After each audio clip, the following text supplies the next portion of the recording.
आमदार गोपीचंद पडळकर यांच्यावर करण्यात आलेल्या चप्पलफेकीच्या निषेधार्थ इंदापूरमध्ये धनगर समाजानं रास्ता रोको आंदोलन केलं। चप्पलफेक करणाऱ्यांवर गुन्हा दाखल करण्यात यावा अशी मागणी यावेळी आंदोलकांनी केली।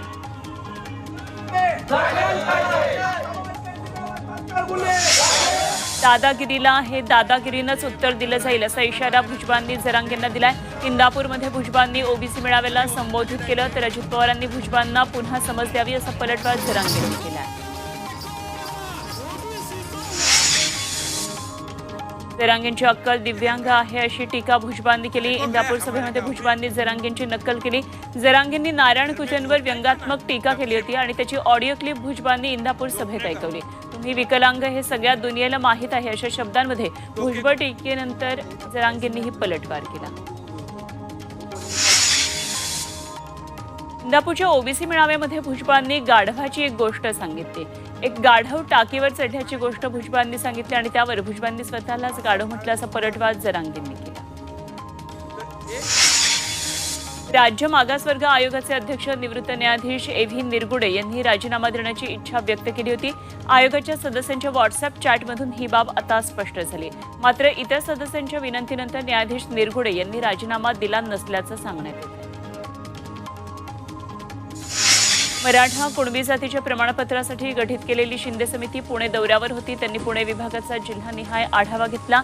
आतापर्यंत किती आणि कोणत्या स्वरूपाची कागदपत्र सापडली, त्या आधारावर किती जणांना ओबीसी प्रमाणपत्र देण्यात आलं, ओबीसी प्रमाणपत्र देण्यामध्ये काय अडचणी आहेत, या सगळ्या बाबी समितीनं जाणून घेतल्या। संजय राऊतांनी विधानसभा अध्यक्ष राहुल नार्वेकरांना जल्लादाची उपमा दिली आहे। सुप्रीम कोर्टानं 40 बंडखोरांना फाशीची शिक्षा सुनावली आहे। त्यांना शिक्षा देण्याचं काम हे विधानसभा अध्यक्ष या जल्लादावर आहे असं वक्तव्य राऊतांनी पुण्यातल्या सभेत केलं। मात्र अपराध्यांना अभय देऊन ते संविधानालाच फासावर लटकावत आहेत अशी टीकाही त्यांनी केली। संजय राऊतांनी मुख्यमंत्री एकनाथ शिंदे, उपमुख्यमंत्री देवेंद्र फडणवीस, उपमुख्यमंत्री अजित पवारांना घाशीराम कोतवालाची उपमा दिली।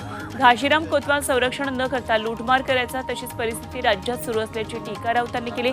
तर संजय राऊत तमाशाचा फड चालवणार आहेत अशा शब्दांमध्ये शिंदे गटाच्या संजय शिरसाट यांनी पलटवार केला। नवाब मलिकांसंदर्भातलं पत्र फडणवीस अजित पवारांच्या हातात देऊ शकत होते, मात्र ते ट्विट करण्याची गरज काय असा सवाल सुप्रिया सुळेंनी विचारलाय। राष्ट्रवादीला लाजवण्यासाठी हे करण्यात आलं असा आरोप सुळेंनी केलाय। का उपमुख्यमंत्र्यांनी दुसऱ्या उपमुख्यमंत्र्याला पत्र लिहून नाराजी कळवणं हे महाराष्ट्रात पहिल्यांदाच घडले। नवाब मलिक प्रकरणामध्ये भाजपचा राजकीय व्याभिचार समोर आल्याची टीका माजी आमदार अनिल गोटे यांनी केली आहे। नवाब मलिक प्रकरणामध्ये फडणवीसांनी पत्र लिहिणं म्हणजे अजितदादांना कमीपणा दाखवण्याचा प्रकार आहे असा आरोप अनिल गोटेंनी केला। आगामी लोकसभा निवडणुकींसंदर्भात दिल्लीत महत्त्वाची बैठक होणार आहे। अमित शहांसोबत मुख्यमंत्री तसंच दोन्ही उपमुख्यमंत्र्यांची बैठक होणार असल्याची माहिती सूत्रांनी दिली आहे। संसद अधिवेशनानंतर ही बैठक होणार असल्याचं समजतंय आणि या बैठकीमध्ये जागा वाटपासंदर्भात चर्चा होणार असल्याचं सूत्रांनी सांगितलं। खासदार नवनीत राणा अजित पवार गटाकडून निवडणूक लढवण्याची शक्यता आहे। नवनीत राणांनी राष्ट्रवादीच्या नेत्या सुरेखा ठाकरे यांच्या अमरावतीतल्या निवासस्थानी अजित पवारांची भेट घेतली। लोकसभा निवडणुकीच्या तोंडावर झालेल्या या भेटीमुळे चर्चांना आता उधाण आलंय। 2019 मध्ये नवनीत राणांनी राष्ट्रवादीच्या पाठिंब्यानं निवडणूक लढवली होती। लोकसभा 2024ची निवडणूक ही संविधान सभेची निवडणूक असणार आहे। सत्तेत असलेले मनुवादी लोक संविधान बदलण्याचा प्रयत्न या पुढच्या काळामध्ये करतील अशी भीती भारत जोडो अभियानचे प्रमुख योगेंद्र यादव यांनी व्यक्त केली आहे। पंढरपूरमध्ये भारत जोडो अभियानच्या माध्यमातून योगेंद्र यादव यांच्या सभेचं आयोजन करण्यात आलं होतं। ठाकरे गटाच्या उपनेत्या सुषमा अंधारे यांची नाशिकच्या मनमाडमध्ये आज जाहीर सभा होणार आहे। मात्र नियोजित सभेची परवानगी ऐनवेळी तहसीलदारांनी नाकारली, तर पालिका प्रशासनानं शहरात लावलेले सभेचे फलक तत्परतेनं उतरवल्यानं शिवसैनिकांमध्ये तीव्र नाराजी आहे। अंधारेंची सभा नियोजित वेळीच घेण्याचा निर्धार शिवसैनिकांनी व्यक्त केला। रायगडचे पालकमंत्री उदय सामंत यांना रायगडच्या शिवसैनिकांनीच घरचा आहेर दिला। रायगडमधल्या शिवसेना पदाधिकाऱ्यांनी सामंत यांच्या कारभाराबाबत जाहीर नाराजी व्यक्त केली। पालकमंत्री असूनही जिल्ह्यामध्ये पक्ष संघटना वाढीसाठी ते कुठलेच प्रयत्न करत नसल्याचा आरोप जिल्हाप्रमुख राजा केणी यांनी केला। अवकाळी पाठोपाठ आता नाशिक जिल्ह्यातल्या शेतकऱ्यांवर धुक्याचं संकट आलंय। धुक्यामुळे उरला सुरला कांदा पिकावर करपा रोगाचा प्रादुर्भाव वाढलाय। त्यामुळे कांद्याचं पीक पिवळं पडून आता खराब होतंय. औषधांच्या फवारणीचाही परिणाम होत नसल्याचं शेतकरी सांगतात. त्यामुळे कांदा उत्पादक शेतकरी आता हवालदिल झालाय. केंद्र सरकारनं कांदा निर्यातीवर बंदी घातल्यानं अहमदनगरमध्ये कांदा उत्पादक आक्रमक झालेत. अचानक निर्यात बंदी झाल्यानं कांद्याचे भाव घसरलेत आणि याचा उत्पादकांना मोठा फटका बसलाय. कांदा 18 ते 26 रुपये प्रति किलोनं विकावा लागतोय. त्यामुळे कांद्यावरची निर्यात बंदी उठवावी अशी मागणी शेतकऱ्यांकडून होती. कांदा निर्यात बंदीचा केंद्र सरकार फेरविचार करेल असं केंद्रीय आरोग्य राज्यमंत्री भारती पवार यांनी म्हटलंय आणि या संदर्भात आपले पियुष गोयल यांच्याबरोबर चर्चा झाल्याचंही त्यांनी सांगितलं. अमरावतीमध्ये शनिवारी उपमुख्यमंत्री अजित पवारांचा ताफा अडवण्यात आला. विदर्भ बळीराजा प्रकल्पग्रस्त संघटनेनं त्यांचा हा ताफा अडवला. विदर्भ बळीराजा संघटनेचा मोर्चा हिवाळी अधिवेशनादरम्यान नागपूरमध्ये धडकणार आहे आणि हा मोर्चा नागपूरच्या दिशेनं जात असताना अजित पवारांचा ताफा त्यांनी अडवला. अजित पवारांना त्यांनी जाब विचारला. पुणे जिल्ह्यामध्ये 2 आठवड्यापूर्वी झालेल्या अवकाळी पावसामुळे शेतपिकाचं मोठं नुकसान झालंय. 11 तालुक्यामध्ये 7,836 हेक्टरवरच्या पिकांना पावसाचा तडाखा बसलाय. 11,38,76,000 रुपयांचं नुकसान झाल्याची माहिती जिल्हाधिकाऱ्यांनी दिली. यवतमाळमध्ये पीक विमा योजनेत शेतकऱ्यांची फसवणूक झाली आहे. शेतकऱ्यांच्या खात्यामध्ये 3 रुपये ते 200 रुपये एवढीच विम्याची रक्कम जमा झाली आहे. नैसर्गिक आपत्तीमुळे शेतकरी देशोधडीला लागला. यामध्ये तुटपुंजी रक्कम आल्यानं शेतकरी वर्गात कमालीची नाराजी आहे. नंदुरबार जिल्ह्यातल्या म्हसाव इथं महेंद्र पाटील या शेतकऱ्याला चुकीच्या औषध फवारणीमुळे लाखो रुपयांचा फटका बसलाय. 11 एकरवरच्या केळीचं 50 लाखांहून जास्त नुकसान झाल्याचा दावा शेतकऱ्यांना केलाय. कृषी विभागानं नुकसानीचा पंचनामा करून संबंधित कंपनीवर कारवाई करावी अशी मागणी या पीडित शेतकऱ्यांना केली आहे. चांदवडमध्ये नागरिकांना मोफत दूध वाटप करत दूध उत्पादक शेतकऱ्यांनी आंदोलन केलंय. सरकारनं दुधाला योग्य भाव द्यावा, भेसळयुक्त दूध आणि दुग्धजन्य पदार्थ बनवणाऱ्यांवर कठोर कारवाई करण्याची मागणी करत हे आंदोलन करण्यात आलं. पोषण आहारामध्ये मुलांना अंडी देऊ नका, त्याऐवजी देशी गाईचं दूध द्या अशी मागणी करण्यात येते. शिवसेना आध्यात्मिक आघाडीचे अक्षय महाराज भोसले यांनी याबाबत मुख्यमंत्र्यांना भावनिक साथ घातली आहे. तर या निर्णयाची तात्काळ अंमलबजावणी न केल्यास शाळांपर्यंत अंडी पोहोचू देणार नाहीत असा इशारा भाजपच्या आध्यात्मिक आघाडीनं दिलाय. नागपूरमध्ये राज्यस्तरीय नमो महारोजगार मेळाव्याचं उद्घाटन करण्यात आलं. केंद्रीय मंत्री नितीन गडकरी आणि राज्याचे उपमुख्यमंत्री देवेंद्र फडणवीस यांच्या उपस्थितीत या मेळाव्याचं उद्घाटन करण्यात आलं. मेळाव्याच्या माध्यमातून 60,000 लोकांना विदर्भामध्ये नमो रोजगार देऊ असं आश्वासन फडणवीसांनी यावेळी दिलं. परभणीमधल्या पाथरी इथं जिल्हा परिषद मैदानावर आज शिंदे गटातर्फे नोकरी महोत्सवाचं आयोजन करण्यात आलंय. यामध्ये 100 कंपन्या नोकरी देणारे 19,000 बेरोजगार तरुणांनी मुलाखतीसाठी नोंदणी केली आहे आणि या मेळाव्याला शिंदे गटाचे खासदार डॉ. श्रीकांत शिंदे हजेरी लावणार आहेत.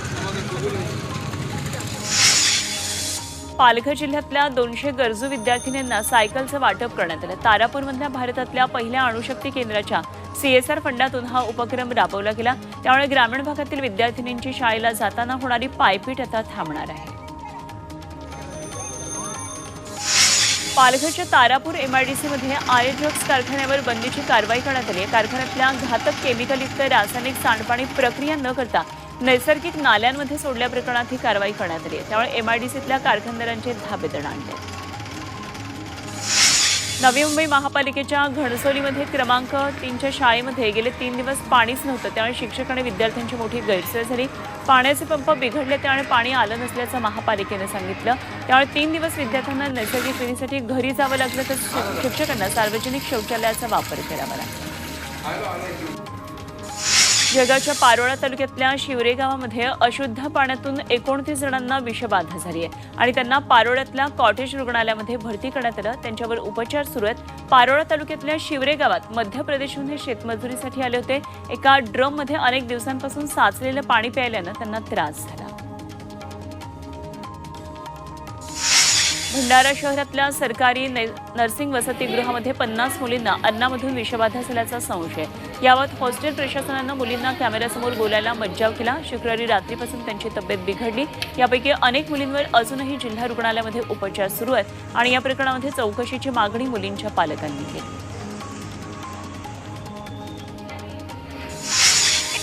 वेतनवाढीसह विविध प्रलंबित मागण्यांसाठी अंगणवाडी सेविकांनी कॅन्डल मार्च काढला. पालकमंत्री दादा भुसे यांच्या मालेगाव इथल्या संपर्क कार्यालयावर हा मोर्चा धडकला। दादा भुसेंनी मोबाईलवर चर्चा करून आंदोलकांची समजूत काढली। भुसेंच्या आश्वासनानंतर अंगणवाडी सेविकांनी मोर्चा मागे घेतला, मात्र यावेळी सरकार विरोधी घोषणाबाजी करण्यात आली। स्टरलाइट कंपनी विरोधात अंबरनाथ तालुक्यातले शेतकरी आक्रमक झालेत। कंपनीकडून जमिनीचा योग्य मोबदला मिळत नसल्यानं भोज गावामध्ये शेतकऱ्यांनी सरकारनं पाठवलेल्या नोटिसा जाळून आंदोलन केलं। यावेळी शेतकऱ्यांनी स्टरलाइट कंपनीचं काम बंद पाडून कंपनी विरोधात जोरदार घोषणाबाजी केली।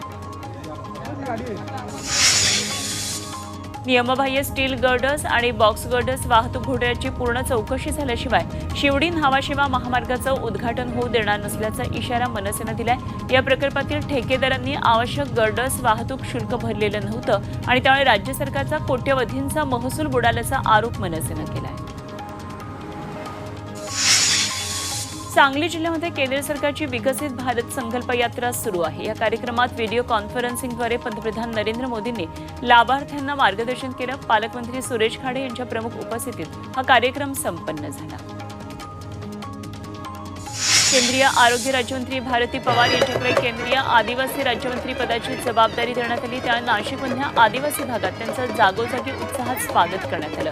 महिलांनी आदिवासी परंपरेनुसार नृत्य करत त्यांचा सन्मान केला, तथा भारती पवारांनी नृत्य करत आदिवासींसोबत आनंद साजरा केला।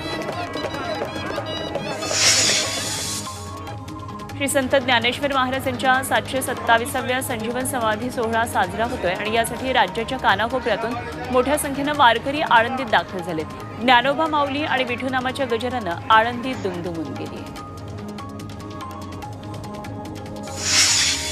दत्त जयंतीला सुरू होणाऱ्या नंदुरबार जिल्ह्यातल्या सारंगखेडा यात्रेच्या चेतक महोत्सवाची जय्यत तयारी सुरू आहे। जातिवंत घोड्यांच्या खरेदी विक्रीसाठी प्रसिद्ध असलेला सारंगखेडा घोडे बाजार दत्त जयंतीपासून सुरू होतो आणि घोड्यांच्या स्पर्धांना 21 डिसेंबरपासून सुरुवात होणार आहे। एनआयएनं देशात घातपाताचा मोठा कट उधळलाय। आयसीसशी संबंधित दहशतवाद्यांवर एनआयएनं छापे मारलेत। यामध्ये भिवंडी तालुक्यातल्या पडघा बोरिवली या गावामध्ये एनआयएनं कारवाई केली। आयसीस या दहशतवादी संघटनेशी संबंधित 4 संशयितांना एनआयएनं पडघा बोरिवलीमधून ताब्यात घेतलं। जळगावमध्ये एका लग्न समारंभात महिलेच्या पर्समधल्या सोन्याचे दागिने आणि रोकड चोरानं लांबवली आणि त्याला चाळीसगाव शहर पोलिसांनी अटक केली। सीसीटीव्ही आधारे या आरोपीला शोध घेण्यात पोलिसांना यश आलं। सांगलीतल्या दोघांनी थेट उत्तर प्रदेशच्या कानपूरमध्ये 20 किलो सोनं आणि 1.5 कोटीच्या रकमेची चोरी केली। कानपूरमधल्या अनेक सराफा व्यापाऱ्याचं 20 किलो सोनं आणि 1.5 कोटींची रोकड घेऊन आरोपी संपत लवटे आणि महेश म्हस्के फरार झालेत। त्यांच्या शोधासाठी कानपूर पोलीस सांगली जिल्ह्यात आले। आरोपींच्या कुटुंबियांची चौकशी सुरू आहे। धुळे तालुक्यातल्या कापडण्याचं ग्रामदैवत भवानी माता मंदिराची दानपेटी फोडून चोरांनी रोकड लंपास केली। सकाळी मंदिरामध्ये दर्शनासाठी आलेल्या ग्रामस्थांना घडला प्रकार दिसला। या प्रकरणात सोनगीर पोलीस आता अधिक तपास करतात। नंदुरबार जिल्ह्यामध्ये राज्य उत्पादन शुल्क विभागानं अवैध दारू तस्करीवर धडक कारवाई करत आठवडाभरामध्ये 75 लाखांचा मद्यसाठा जप्त केलाय। गुजरात राज्यात दारूबंदी असल्यानं मध्य प्रदेशमधून नंदुरबार मार्गे मोठ्या प्रमाणात गुजरातला दारूची तस्करी होते। याविरोधात राज्य उत्पादन शुल्क विभाग सक्रिय झालाय। डोंबिवलीमध्ये मसाज पार्लरच्या नावाखाली सुरू असलेल्या सेक्स रॅकेटचा मानपाडा पोलिसांनी भांडाफोड केलाय। यामध्ये 5 तरुणींची सुटका करण्यात आली। या मसाज पार्लरचा मॅनेजर नितीन धुवड याला अटक करण्यात आली। मसाज पार्लर चालवणारा मालक मुकुंद वाघमारे याचा पोलीस शोध घेत आहेत। दारूसाठी पैसे देत नाहीत म्हणून मुंबईमध्ये एकानं पत्नीची हत्या केली। मुंबईतल्या मालाडमधली ही धक्कादायक घटना आहे। पत्नीची हत्या केल्यानंतर आरोपीनं तिथनं पळ काढला। पोलिसांनी त्याला मालवणी भागातून अटक केली।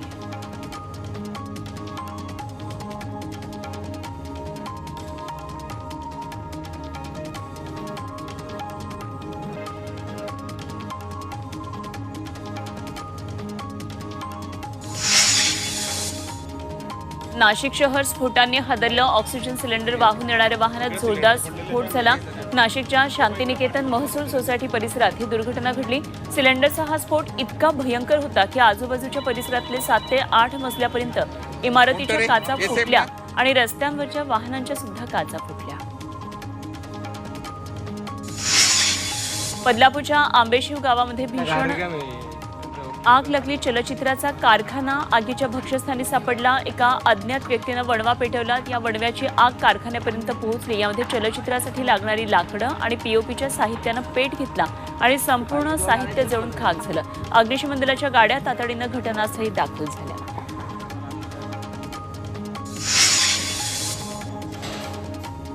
पिंपरी चिंचवडमध्ये फटाका कारखान्याला भीषण आग लागून मृत्यू पावलेल्यांचा आकडा आता 8 वर गेलाय. 10 जखमींवर उपचार सुरू आहेत. तळवडेमधल्या स्पार्कलिंग कॅन्डल नावाच्या कारखान्यात शुक्रवारी ही दुर्घटना घडली होती. मृत्यू पावलेले सर्व कामगार असल्याचं सांगण्यात येत आहे. अहमदनगरच्या श्रीरामपूर तालुक्यातल्या खंडाळा गावामध्ये ऊस ट्रक पलटला. यामध्ये एका महिलेचा मृत्यू झाला तर ट्रकखाली 5 पादचारी दबले. 2 जण गंभीर जखमी झाल्याची प्राथमिक माहिती आहे. जेसीबीनं ऊसाखाली दबलेल्यांना काढण्याचे प्रयत्न सुरू केलेत. या अपघातामुळे रस्त्यावर अवजड वाहनांची मोठी गर्दी झाली. सिंधुदुर्गातल्या देवगड समुद्रात पोहायला उतरलेल्या 5 विद्यार्थ्यांचा बुडून मृत्यू झाला. मृतांमध्ये 4 मुलींचा समावेश आहे. त्यांचे मृतदेह बाहेर काढण्यात आलेत. एक विद्यार्थी अजूनही बेपत्ता आहे. पुण्यातल्या संकल्प सैनिक अकॅडमीचे हे विद्यार्थी सहलीसाठी देवगडला आले होते आणि ते समुद्रात पोहण्यासाठी उतरले असताना ही दुर्घटना घडली.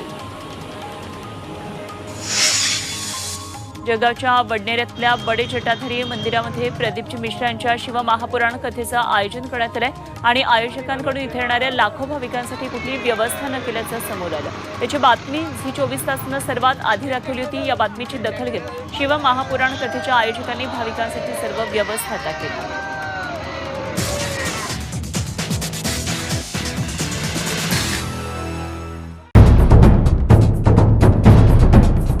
सह्याद्रीची उंची म्हणजे